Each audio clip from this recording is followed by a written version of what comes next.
அரசர் ஒருவருக்கு திடீரென்று ஒரு நாள் தன் பட்டத்து யானை எவ்வளவு எடை இருக்கும் என்று அறிய ஆவல் ஏற்பட்டது. அந்த காலத்தில் எடைமேடைகள் எல்லாம் இல்லை. யானையை அளக்கும் அளவுக்கு பெரிய தராசும் கிடையாது. எடையை எப்படி அறிவது என்று அமைச்சர்களிடம் கேட்டார் மன்னர்.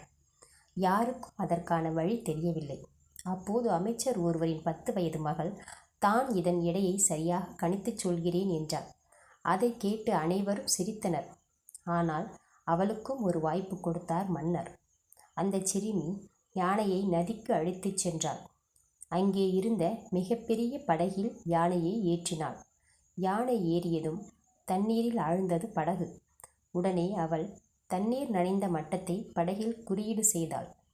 பிறகு யானையை படகிலிருந்து இறக்கி பெரிய பெரிய கற்களை படகில் ஏற்றச் சொன்னாள். முன்பு குறித்து வைத்திருந்த குறியீடு அளவுக்கு படகு தண்ணீரில் மூழ்கும் வரை கற்கள் ஏற்றப்பட்டன.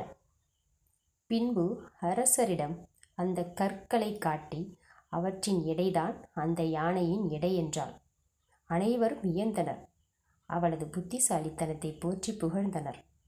எல்லோரும் யானையை ஒட்டுமொத்த உருவமாகத்தான் பார்த்தார்கள்.